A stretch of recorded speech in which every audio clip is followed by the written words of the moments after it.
Bom dia, amados irmãos, que a graça e a paz do nosso Senhor Jesus estejam com todos. Hoje a nossa leitura e meditação é do livro de Provérbios, capítulo de número 5.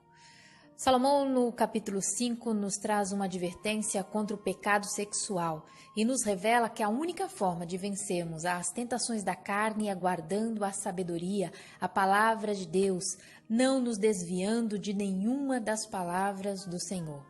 No versículo 3, ele diz que os lábios da mulher adúltera são doces, suas palavras suaves. Aqui é apenas uma representação do pecado, poderia ser também o homem adúltero, porque as mulheres não estão blindadas a esse tipo de pecado também. A verdade é que o pecado no começo é doce, suave, mas o seu final é amargoso como o absinto. O absinto era um extrato de ervas mais amargo que se conhecia, usado para doenças estomacais. Meus irmãos, o pecado só nos levará para um lugar de acordo com o texto, o inferno. Precisamos nos afastar do pecado, da aparência do pecado, para que não caiamos e sejamos envolvidos por ele de tal forma que ele se torne parte integrante do nosso ser. Muitas vezes, a grande ruína dos homens se encontra no pecado sexual. O conselho aqui é para que se afaste do caminho do adultério, para que não lhe venha também a ruína financeira, pela extorsão e pelas chantagens que muitas vezes tais pessoas são submetidas.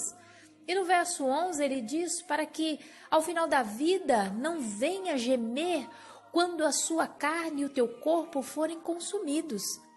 Esse é o momento quando muitos dizem: por que não dei ouvidos aos ensinamentos dos meus pais, aos seus conselhos e, sobretudo, à palavra de Deus? Aprendamos hoje o caminho da santidade. Seja fiel ao teu matrimônio, ao teu cônjuge, hoje. No versículo 15, ele nos dá um conselho: beba água da tua própria cisterna e das correntes do teu poço. Esse versículo é uma referência à fidelidade conjugal. Isso significa que cada um deve cuidar e apreciar o cônjuge que Deus lhe deu. No deserto, a água é preciosa. Um poço é a posse mais importante de uma família. Na época velho-testamentária, era considerado crime roubar a água do poço de outra pessoa, bem como ter relações extraconjugais com o cônjuge de outro. No versículo 18 ele diz: seja bendito o teu manancial e alegra-te com a mulher da tua mocidade. Diante de Deus o casamento é vitalício. É certo que muitas tentações vêm sobre os casais, mas precisamos estar atentos, vigilantes para não cairmos em tentação, buscando prazeres que não sejam nos nossos cônjuges. Foi Deus quem planejou o casamento e o santificou. Quando casamos, fazemos uma aliança e somente dentro dessa aliança é possível encontrarmos o verdadeiro amor e a plena satisfação. Não deixe o melhor de Deus pela ilusão dos lábios doces da mulher adúltera ou do homem adúltero. Alegre-se com o amor da tua mocidade com o seu cônjuge. Deus preparou o casamento para a nossa felicidade. O sexo é dádiva de Deus às pessoas casadas para o prazer mútuo. Por isso não devemos nos privar um ao outro, a não ser por mútuo consentimento, como está escrito em 1 Coríntios, no capítulo 7, versículo 5, para nos dedicarmos à oração. E novamente devemos nos juntar para que Satanás não venha nos tentar por causa da incontinência.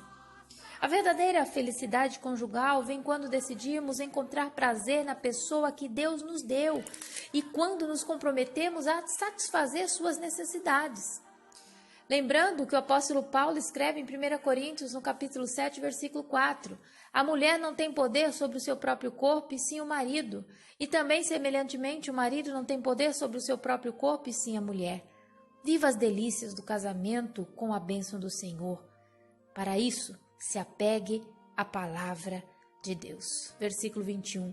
Porque os caminhos do homem estão perante os olhos do Senhor e ele considera todas as suas veredas. Para pensar, como anda a sua vida conjugal? A sua vida sexual? A satisfação mútua? Fale com Deus sobre a sua resposta. Com certeza, Ele poderá te ajudar a melhorar ou a florescer nessa área da sua vida. Afinal, é vontade e plano de Deus que o seu casamento seja plenamente feliz. Que o Senhor nos abençoe e até amanhã.